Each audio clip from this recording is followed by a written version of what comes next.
रामपुर गांव में पिछले 1000 सालों से एक पुश्तैनी ढाबा चलता आ रहा था। इस ढाबे की पहचान सिर्फ गांव में ही नहीं, बल्कि आसपास के कई गांवों में भी मशहूर थी। अब इस ढाबे को उसी परिवार के मोहन काका संभालते थे। लोग प्यार से उन्हें मोहन काका कहकर बुलाते थे। उनके हाथों में ऐसा स्वाद था कि जो भी एक बार उनके ढाबे का मटन खा लेता, वो बार बार वहीं लौट कर आता था। मोहन काका का एक ही बेटा था, जिसका नाम राजू था। राजू बचपन से ही अपने पिता का हाथ बटाता था। वो ग्राहकों को खाना परोसता, बर्तन साफ करता और कभी-कभी मसाले पीसने में भी मदद करता था। लेकिन ढाबे की सबसे खास और गुप्त रेसिपी अभी तक मोहन काका ने उसे नहीं बताई थी। काका का मानना था कि उस खास मसाले का राज सिर्फ सही समय आने पर ही बताया जाना चाहिए। गांव के लोग अक्सर सुबह-सुबह ही ढाबे पर मटन खाने पहुंच जाते थे। कई मजदूर और किसान तो बिना मोहन काका के हाथ का मटन खाए काम पर ही नहीं जाते थे। ढाबे के बाहर सुबह से ही लंबी लाइन लग जाती थी। गर्म गर्म रोटियों की खुशबू और मसालेदार मटन की महक पूरे गांव में फैल जाती थी। मोहन काका रोज तड़के सुबह उठ जाते थे। अंधेरा रहते ही वे चूल्हा जला देते और बड़े-बड़े बर्तनों में मटन पकाना शुरू कर देते। खास मसालों और धीमी आंच पर पकने की वजह से उनका मटन बेहद स्वादिष्ट बनता था। अरे चाचा, जल्दी से एक प्लेट मटन चावल दीजिए, काम पर जाना है। बिना आपका मटन खाए मेरा मन ही नहीं भरता और काम करने का मूड भी नहीं बनता। आपके हाथों के मटन का स्वाद ही कुछ अलग है। गांव में बहुत लोगों ने मटन बनाया, लेकिन आपके मटन की तुलना किसी दूसरे के खाने से हो ही नहीं सकती। जैसे ही आपकी दुकान से मसालों की खुशबू आती है, खुद ब खुद पैर यहीं चले आते हैं। सुबह सुबह गर्मा गर्म मटन और चावल खाकर पूरे दिन काम करने की ताकत मिल जाती है। सच कहूं चाचा, आपके खाने में ऐसा स्वाद और प्यार है जो कहीं और नहीं मिलता। हाँ देता हूँ भाई, थोड़ा सब्र करो। आपके लिए ही तो ये ढाबा है। हमारे पुरखों के समय से ही हम गांव के लोगों की सेवा करते आ रहे हैं। हमारा परिवार इस गांव से बहुत प्यार करता है और गांव वालों से जो सम्मान और अपनापन मिलता है, उसी में हम खुश हैं। आप लोग जितने प्यार और खुशी से हमारा मटन खाते हैं, उतना ही आनंद हमें उसे बनाकर खिलाने में मिलता है। यही तो हमारे काम की असली कमाई है। पैसे तो आते जाते रहते हैं, लेकिन लोगों के चेहरे पर संतोष और खुशी देखना सबसे बड़ी बात होती है। लो भाई, गर्मा गर्म मटन चावल तैयार है। ऊपर से थोड़ा मसाला और रस्सा भी डाल दिया है।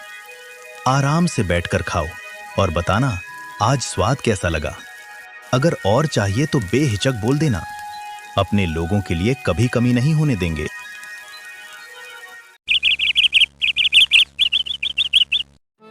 मगर इस ढाबे पर नजर थी शहर के एक मशहूर होटल मालिक की, जिसका नाम राहुल था।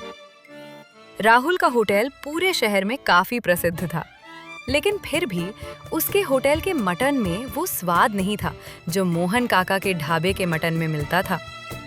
जब भी कोई शहर से गांव आता, वो मोहन काका के हाथों के मटन की तारीफ जरूर करता। लोग कहते थे कि इस ढाबे की 1000 साल पुरानी पुश्तैनी रेसिपी में ऐसा जादू है जिसे कोई दूसरा नहीं बना सकता। यही बात राहुल को अंदर ही अंदर परेशान करती थी। राहुल किसी भी कीमत पर उस पुरानी मटन रेसिपी को हासिल करना चाहता था। उसे लगता था कि अगर वो ये रेसिपी पा ले तो उसका होटल पूरे देश में मशहूर हो जाएगा। कई दिनों तक उसने ढाबे पर नजर रखी और मोहन काका के काम करने का तरीका ध्यान से देखता रहा। एक दिन राहुल अपनी महंगी गाड़ी से सीधे मोहन काका के ढाबे पर पहुंचा।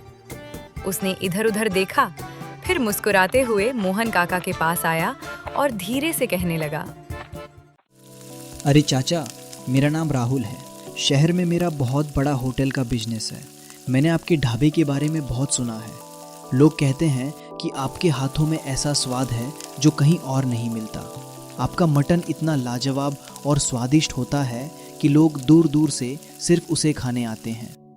मैंने भी आज आपका मटन खाया और सच कहूँ तो ऐसा स्वाद मैंने अपनी ज़िंदगी में कभी नहीं चखा। आपके मसालों की खुशबू और मटन का स्वाद बिल्कुल अलग है। इसलिए मैं आपसे एक विनती करने आया हूँ। मैं जानना चाहता हूँ कि आप ये खास रेसिपी कैसे बनाते हैं। अगर आप मुझे अपनी ये रेसिपी बता दें तो मैं आपको इसके बदले पूरे 1 लाख रुपए दूंगा। इतना ही नहीं, आपका नाम भी पूरे शहर में मशहूर कर दूंगा।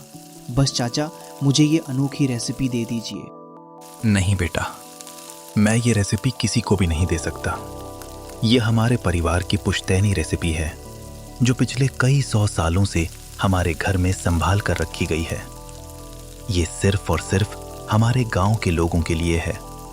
हमारे पूर्वजों ने हमें सख्त हिदायत दी थी कि इस रेसिपी को किसी भी कीमत पर बेचना नहीं चाहिए, चाहे सामने कितना भी बड़ा लालच क्यों ना हो, लेकिन इस स्वाद और परंपरा को पैसों के लिए कभी नहीं छोड़ना चाहिए।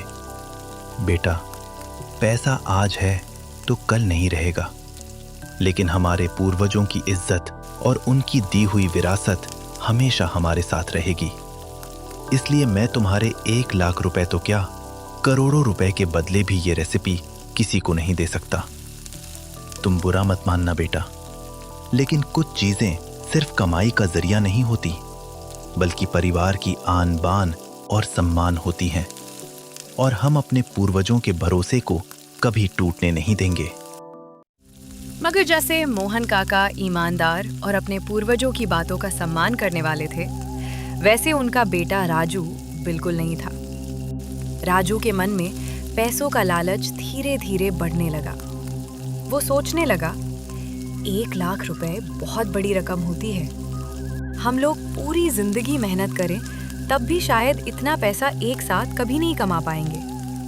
अगर ये रेसिपी बेच देने से हमारी गरीबी दूर हो सकती है तो इसमें बुरा ही क्या है। राजू के मन में लालच इतना बढ़ गया कि उसे अपने पिता की बातें पुरानी और बेकार लगने लगी। उसे सिर्फ पैसे दिखाई देने लगे। इसी लालच में आकर वो चुपके से उस बड़े होटल के मालिक राहुल के पीछे पीछे जाता है। आसपास कोई ना हो ये देखकर वो धीरे से राहुल के पास पहुंचता है और कहता है, साहब, अगर आपको सच में वो मटन की रेसिपी चाहिए तो शायद मैं आपकी मदद कर सकता हूँ। हाँ, मुझे वो रेसिपी हर हाल में चाहिए। अगर तुम मुझे वो रेसिपी लाकर दे दोगे तो मैं तुम्हें सिर्फ 1 लाख नहीं, पूरे 2 लाख रुपए दूंगा। तुम सोच भी नहीं सकते कि उस रेसिपी की मेरे लिए कितनी कीमत है।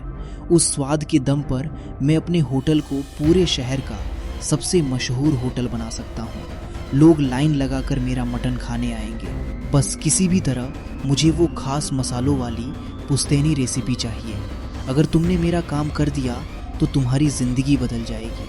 तुम्हें फिर कभी पैसों की चिंता नहीं करनी पड़ेगी। राजू तुरंत हाँ कर देता है, लेकिन उन्हें ये पता नहीं था कि गांव का रमेश दूर खड़ा उनकी सारी बातें सुन रहा था। रमेश मोहन काका का बहुत सम्मान करता था और उनके परिवार को अपनी आंखों के सामने बड़ा होते देखा था। जैसे ही रमेश ने राजू की बातें सुनी, वो घबराकर तुरंत मोहन काका के पास भागा और सारी बात बता दी। उसने कहा, काका, राजू उस शहर वाले बिजनेसमैन से मिलकर आपकी पुश्तैनी रेसिपी बेचने की बात कर रहा है। वो पैसों के लालच में आ गया है। ये सुनकर मोहन काका कुछ देर के लिए बिल्कुल चुप हो गए। उनकी आंखों में गहरा दुख साफ दिखाई दे रहा था। उन्हें अपने ही बेटे से ऐसी उम्मीद बिल्कुल नहीं थी। जिस बेटे को उन्होंने इतने प्यार से बड़ा किया, वही आज पैसों के लालच में अपने पूर्वजों की अमानत बेचने को तैयार हो गया था। इस सदमे ने मोहन काका को अंदर से तोड़ दिया। उनकी तबीयत अचानक बहुत खराब हो गई। वो कई दिनों तक ठीक से खाना भी नहीं खा पाए और धीरे धीरे इतने कमजोर हो गए कि बिस्तर से उठना भी मुश्किल हो गया। पूरे गांव में ये खबर फैल गई कि मोहन काका की हालत गंभीर है। जब राजू को पता चला कि उसके लालच और गलत हरकतों की वजह से उसके पिताजी इस हालत में पहुंच गए हैं, तो उसे अपनी गलती का एहसास होने लगा। उसके मन में पछतावे की आग जलने लगी। उसे समझ आने लगा कि पैसों के लालच में उसने अपने पिता का दिल तोड़ दिया। पिताजी, मुझे माफ कर दीजिए।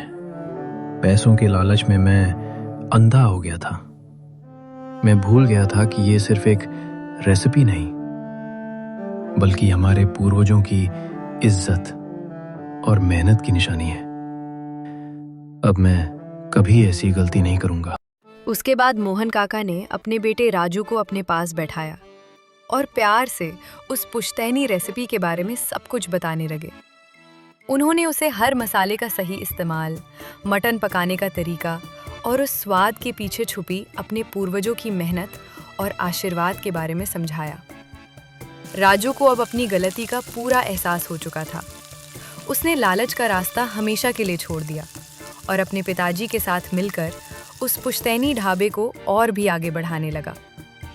अगर आपको ये कहानी अच्छी लगी हो तो वीडियो को लाइक करें, चैनल को सब्सक्राइब करें, अपने दोस्तों के साथ शेयर करें और कमेंट करके ज़रूर बताएं कि आपको कहानी कैसी लगी। हम फिर मिलेंगे एक और नई और मज़ेदार कहानी के साथ। तब तक के लिए बाय दोस्तों।